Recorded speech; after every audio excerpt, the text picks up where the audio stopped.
Good morning and welcome to Daily Red Devil for all of your latest Manchester United transfer news and talk. I hope everyone is doing well on this Thursday morning. We're back with another massive show to bring you guys today. But before we jump into that, please do me a small favour, smash a like on the video, subscribe to the channel if you're new, and let's get straight on into it. So on the show this morning, we're going to be talking about Manchester United's potential pursuit of Toney. Also talking a little bit about Mainoo, who is apparently going to be getting a call up to the England squad. A little bit about the stadium. A little bit about some changes that are going on behind the scenes as well. We've had some updates on some staff members that are leaving, which I think is quite important actually, and quite a few other little bits as well to get into throughout the show. As always, get involved in the comment section. Let me know your thoughts on everything we discuss on today's show. And the question I have for you this morning to get straight involved with in the comment section is, do you want Toney at Manchester United? Let me know in the comment section below. So let's start off with that story. But obviously, if you are watching it, get your thoughts in now. And yeah, I look forward to seeing what you guys have to say about it. So the story is coming out from a couple of different journalists this morning, ultimately saying that apparently Toney will be available for somewhere around £80 million this summer. And there's a story that goes as far as saying this morning that Manchester United are not willing to battle Chelsea and Arsenal for Toney this summer, despite it being Erik ten Hag's number one priority to bring in another goal scorer. So there you go. We've heard it. Yeah, I mean, that's pretty crazy though, isn't it? That, you know, ultimately there's going to be a battle between United, Chelsea and Arsenal for one player. And we know how stupid Chelsea are with money. So if you look at it like that, I think it would be crazy to go into battle with Chelsea and Arsenal personally. Not so much the Arsenal. I'm not so worried about them because I don't think they'd pay stupid money. But Chelsea will pay stupid money. They'll probably pay 100 million if 100 million plus. I wouldn't even be surprised. I just don't think he's worth that type of money personally. I really don't. Like, he's going to be 28 next month. Obviously he's a good player. Of course he's a good player. I'm not going to sit here and say he isn't. You know, he was out for what, 6 months was it? He's come back. He scored 2 goals in 2 games already. Like, there's no doubt that he's a quality player. You look at his stats from last season, 20 goals in 33 Premier League games. Like, that is great. That is really, really good. You know, it's impossible to deny that. You go to the season before that, it isn't as good though. He got 12 goals in 33 games the season before that. So what's that, a goal every 3 games in the Premier League? Like, 12 goals in the Premier League is not great. And then before that, he was in the Championship and he got 31 goals in 45 games, which is obviously good. So he had a really good season in 22-23, which was last year, you know, getting 20 goals in 33 games. Like, that is great. Like, it's impossible to deny that. But for me, going into a bidding war with Chelsea and Arsenal for a player that's got a minimum value of 80 million, I just don't think it makes much sense. And you know what? The thing that confuses me a little bit about this story, right, is I don't know. I like Rasmus Højlund now. I don't want Rasmus Højlund's opportunities to become limited. I know people will say, oh, Rasmus Højlund's young, he's still learning. I don't know. I was in the same camp at the beginning of the season. I thought Rasmus Højlund on his own is not good enough. You need a Victor Osimhen, you need a Harry Kane. And like, you could still argue that, but I just think that if you bring in someone like Toney, he's going to start every game for Man United and Rasmus Højlund will sit on the bench. And for me, that would be stupid. That would be a mistake, I think, personally. I think, if anything, you need to bring in a younger striker, someone around the same age as Rasmus Højlund, someone like Benjamin Sesko. Now, I'm not saying we get Benjamin Sesko, but somebody of that age profile, you know, somebody who's 20, 21 tops, somebody around that kind of age who, you know, could maybe play the League Cup matches, could play some of the FA Cup matches in the earlier rounds, could potentially play some of the Europa League matches if we're in the Europa League, like that kind of thing, you know, that could work. I don't want it to be the other way around where Toney plays all the Premier League games and then Rasmus Højlund's playing the League Cup against some, you know, Championship side. I just think that would be a waste of his talent. And the thing we have to remember here is we spent £70 million on Rasmus Højlund, you know? It's not like we got him for 5 million and we can hope that it works. And if it doesn't matter. Like, for me, Rasmus Højlund is the big signing now. He is the big striker. And I know we need reinforcements in that area. But I think for me personally, it needs to maybe be, like I said, somebody with a bit of a smaller profile, like a Benjamin Sesko, someone of that caliber who you could maybe get for like 30, 40 million pounds. Or maybe someone like Gonzalo Ramos from PSG again. I think he's going to be available in the summer. He's 21, 22. Somebody who could rotate with Rasmus Højlund and, share the load. I just don't think that Ivan Toney's that player. I think Ivan Toney would expect to play every single game. Why would he go from Brentford to, quote unquote, a big club like Manchester United, right, just to sit on the bench? Like, he's not going to do that. Why would he do that? If he goes to Chelsea, he'll start every game. If he goes to Arsenal, he'll start every game. So why would he sign for Manchester United and say, oh, I'm happy to sit on the bench and Rasmus Højlund can play instead of me? It wouldn't happen. It would mean that Rasmus Højlund would be dropped. And I just don't really agree with that. I think, we've spent all of this money. We've invested it in Rasmus Højlund. I think he is a quality player. I like what he's doing so far. And I think that we need to kind of focus on him personally. But let me know what you guys think in the comment section. Obviously, I want to see what others think. Would you like to see Ivan Toney at Manchester United? When I ask it like that, it's a bit of an easy question because most people will say, yes, we need another striker. But I think more the question I want you to answer is Ivan Toney the right person to bring out the best in Rasmus Højlund? Will Ivan Toney allow Rasmus Højlund to develop and get opportunities and get game time? Like, those are all the things that I'm asking myself. And I think I've seen such an improvement in Rasmus Højlund in the last kind of 5 to 10 games, and I'm seeing him develop so quickly, obviously getting goals now, his work rate and all the rest of it. Like, I just think he is the real deal. And I know we're still maybe 2 or 3 years away from him being like a world-class player. But is Ivan Toney world-class? I don't know. I don't think I put Ivan Toney in the world-class bracket personally. He's not on the level of a Harry Kane or a Victor Osimhen or an Erling Haaland, or he just simply isn't. He had one really good season last year. And then if you look at the seasons before that, he was getting like 10 or 13 goals in a whole Premier League season. Like, that isn't world class for me, because if you're saying he's world class, then there's probably about 4 or 5 other strikers in the Premier League who are world class. That means you'd say Ollie Watkins is world class, which I don't think he is, So yeah, for me, my preference would be to go for a younger profiled option, somebody who's, 20, 21, as kind of a third option, who's almost there just to kind of teach the younger players and is available for a game here and there. So I don't know, I can't think of an example off the top of my head, but maybe someone like Taremi from Porto. So you look to get someone like Taremi. Obviously, Martial's going to go, so that he's gone. You bring in a younger option, Gonzalo Ramos, Benjamin Sesko is like your big signing. And then you also bring in an older profile striker who, can just maybe play like 5 to 10 games throughout the season, or just kind of come off the bench here and there. Like, I'd have no issue with that whatsoever. And I think it would be a much better use of money, because someone like Benjamin Sesko or Gonzalo Ramos will not cost you the type of money that Ivan Toney will. It just won't. And I think that, as good as Ivan Toney is, I think it's just going to cause complications in the squad. I think it's going to limit Rasmus Højlund's growth, and I think it's going to, negatively affect his growth. So I'm not really for it anymore, to be honest. Let's see what people are saying in the chat, though, this morning. Fran says, why are we not looking at Ferguson from Brighton? Yeah, Ferguson would be quality, mate. Quality. Yeah, that's the kind of profile I'm talking about. An Evan Ferguson, a Gonzalo Ramos, a Benjamin Sesko, somebody who's young, somebody who's not expecting to play every single game, every single week, and somebody that could, maybe you even play Evan Ferguson and Rasmus Højlund in the same team. Maybe there's a world where that works, but I think Evan Ferguson will cost you the same amount as Ivan Toney personally. I think he would be costing you probably anywhere between 60 and 100 million, I think, for Evan Ferguson. Obviously, he's just signed a new contract till 2029. He hasn't had an incredible season yet, though, just to be fair. He's only got 6 goals in 21 games, which is, is okay. But, like, if you look at Højlund's stats this season, he's got 4 goals in 18 games. So if you look at it per minute, yeah, Rasmus Højlund and Evan Ferguson have about the same goal per minute average for this season.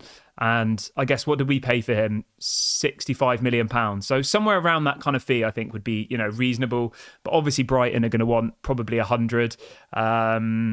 Yeah, I don't know. I think there'll be lots of clubs looking for strikers in the summer. That's our problem. Obviously, Chelsea need a striker. Arsenal need a striker. Tottenham arguably need a striker. Like, Newcastle might need a striker if, Callum Wilson leaves, which we're expecting him to do. So there's going to be a real battle for strikers at the top of the Premier League, across all leagues as well. There's lots of, if Mbappe leaves PSG, they'll want somebody. And there are lots of options out there. Jonathan David, Benjamin Sesko, Gonzalo Ramos. Those are all the kind of more realistic options. And then you go into the higher bracket where it's the people like Ivan Toney, Victor Osimhen, who are all going to cost you 80 to 150 million roughly. But yeah, let me know what you guys think. I'm quite happy with the going for the younger options. I think it would be better for Manchester United. I think it would be better for Rasmus Højlund's development. And that's what I'm going to kind of stick with at the moment. Because I genuinely believe that Rasmus Højlund can become, our Ivan Toney within a season or two. He can become our Victor Osimhen within a season or two. And I think that going and investing massive amounts of money in a striker who's going to want to play every single minute of every single game is just going to massively stunt Rasmus Højlund's growth. So, and I just love the guy. I do. I love Rasmus Højlund. I think he's quality. Everyone who's just joined, please smash a like on the video. We've got over 100 people watching already, which is amazing. I've set a like target of 200 likes for today's video, so please do go and like it. Somebody says Callum Wilson would be a good signing. Yeah, that would be an interesting signing as the kind of experienced older option that could be more of a squad rotation player. Fran says Brighton would be stupid to sell Ferguson for anything less than 110 million. Yeah, the thing is, ever since Moises Caicedo went to Chelsea for 100 million plus, like, the Premier League is ruined now, because Brighton will just say, well, we sold Moises Caicedo to Chelsea. I think it was even more than 100 million, wasn't it? Was it 110? Let's have a quick look. They paid 116 million euros, Chelsea did, for Moises Caicedo. Moises Caicedo was 3 years older than Evan Ferguson. I'd say they're both kind of on par. Obviously, they play in different positions, but strikers always go for more than midfielders. If a centre defensive midfielder went from the same club for 115 million euros, yeah, you're right. Chelsea have ruined it for everybody, because Brighton are now going to look around and say, well, we want 115 million euros, otherwise he's not going anywhere. And they might even want more than that. They might say 150. Like, they can just make it up. They can just make up whatever price. Kierwin says Højlund is going to go on a hot streak soon. Service is more the issue with him. Yeah, I agree, mate. Fred says, why bother buying anybody? We should promote from within. The thing is, mate, I genuinely do agree with you, but like, the strikers that are coming through, as far as I'm concerned, there isn't that many that are massively standing out to me, to be honest with you. Like, there isn't. There's a couple that look okay, but I don't know. We don't have like a Kobe Mainoo effectively waiting. You've got people like Charlie McNeil, who, could be an interesting option. There's people like Shola Shiratere, who was in the squad, I think, years ago and never really broke through. Obviously, Charlie McNeil's the kind of the standout one for me, 20 years of age. I think he's on loan somewhere at the moment, isn't he? Yeah, he's on loan at Stevenage. I don't think he really even played for them very much, though, which is a bit of a shame. But he's the kind of the one that stands out for me in the striker position in the youth team. But I don't think there's as much hype around him as there was, Kobe Mainoo, etc. Like, he was out on loan last season in League Two, Charlie McNeil. He got 2 goals in 20 games in League Two. Like, is that really the level that's going to get into the first team at Manchester United? Somebody who only scored 2 goals in 20 appearances in the League Two. And then if you even look to the season before that, to Charlie McNeil, he got 4 goals in the Premier League under 21 season, which again is not particularly great, is it? But yeah, let me know. Maybe I'm missing somebody. If there's somebody you can think of who is, in the youth setup, who you think is going to be this next striker that's going to kind of break through into the first team, let me know, because I'm always interested to expand my knowledge on Manchester United. I don't watch all of the youth games every single week. I watch some of them, but I'm always interested to see, if there's somebody who's really, really interested in the youth games and says, this guy's going to be massive, this striker. I just don't think we have that at the moment. Midfielders, defenders, there's lots and lots of people. Obviously, the other one that's the only one I can think of is Joe Hugel. I think that's how you say his name. Again, I don't know. I just don't get the feeling that he's going to be like a world-class player or even like a first-team player personally. I think he feels more like a kind of player that will sell in a couple of years. He's 20 years of age, Joe Hugel. I think he was on tour, wasn't he, over the summer in America. I'm just having a quick look at his stats really, really quick here. So last season he did well. He got 11 goals in 12 appearances in the Premier League Under-21 League, which is, that's good, isn't it? It's a goal pretty much every single game. And then the season before that, he got 12 goals in 16 games. So his stats are a little bit better than some of the others in the youth setup. But still, like, from my understanding, he's not 100% a world-class player. Or not world-class, obviously it's impossible to say at this stage. But yeah. But yeah, I get what you're saying though, Fred. Like, it makes sense. We should be trying to bring through youth players and all the rest of it. Like, in an ideal world, we would do that. But if there isn't a youth player there, you can't just turn Joe Hugel into Victor Osimhen, you know? Like, yeah. Robbo says, Kieran, when United look at players in the future, we need to go through the background on injuries because we've been caught out too much.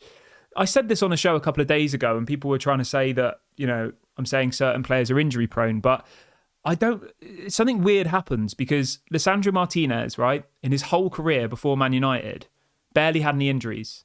Literally none. And then since he's been at Manchester United, he keeps getting injured. And it seems to be a recurring thing, where players who don't seem to have bad injury records come to Manchester United and then it all seems to go badly. Very, very strange, but maybe it's just a coincidence. I don't know. Right, let's talk a bit about Kobbie Mainoo, the wonder kid, for a second. So apparently Gareth Southgate is now considering calling up Kobbie Mainoo to the England squad. I mean, that's incredible if he gets called up at the age of 18. But yeah, that's honestly absolutely incredible. But we'll have to wait and see what happens with that.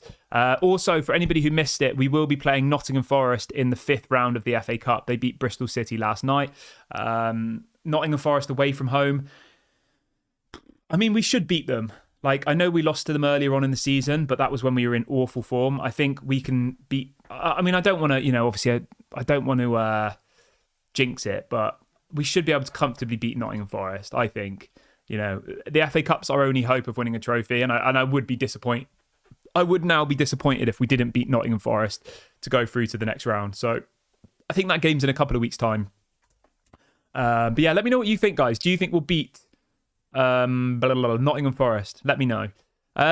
Just a little bit as well on some news that's going on from behind the scenes. We have officially just got rid of our head of physio and rehabilitation, Robin Sadler. Apparently he's leaving the club. So, I mean, I don't want to, wish bad on people, but our injury records, our recovery, all of that, it seems like an absolute mess. So I think this is a positive that we're getting rid of the man who's heading all of that up, because if you look at our injury records this season, I'm sorry, it can't just be a coincidence that at one point, like 10 to 15 of our first team players were all injured for lengthy periods, would then come back, get injured again. Like, that's not normal. And like, a lot of these players weren't injury prone before they came to Manchester United. So maybe it's just some freak coincidence. I don't know for certain. I'm not a physio. I don't sit in the Man United dressing room and, or I'm not going to pretend that I know everything about fitness and stuff. I just think that the injuries and things we've had this season, the recovery, the length of time it's taken to get people to come back. I mean, you look at Malacia, you look at Mason Mount, you look at Martinez, like all of these players were out for months and months and months and months. And like, yeah, I think that something is very, very wrong with how, our injury record is and the recovery and all the rest of it. So obviously I never wish bad on people. And, it's sad that he's been removed from his position, but I think that's for the betterment of the club. So obviously Man United will now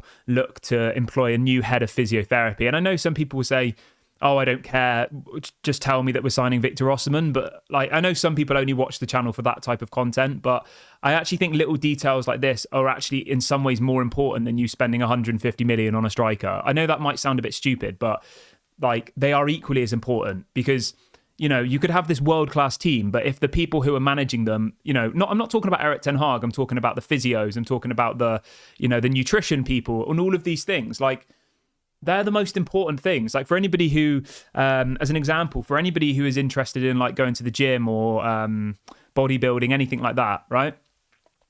You could go to the gym 7 days a week for 3 hours, okay? You could be lifting heavy weights, doing all of this stuff.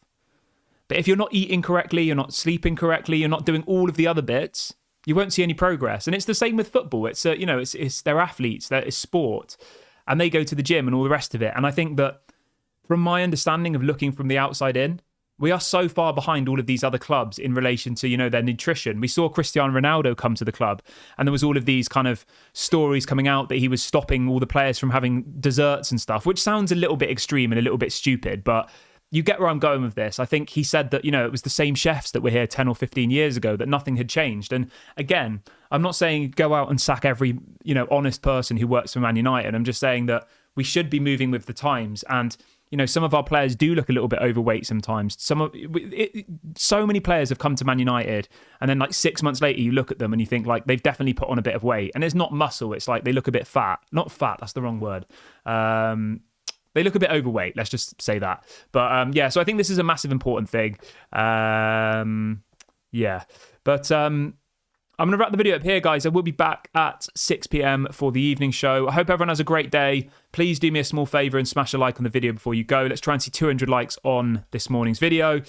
Do subscribe if you're new as well. Doesn't cost any money. It's completely free. This has been Daily Red Devil. I'll speak to you all later. Have a lovely day.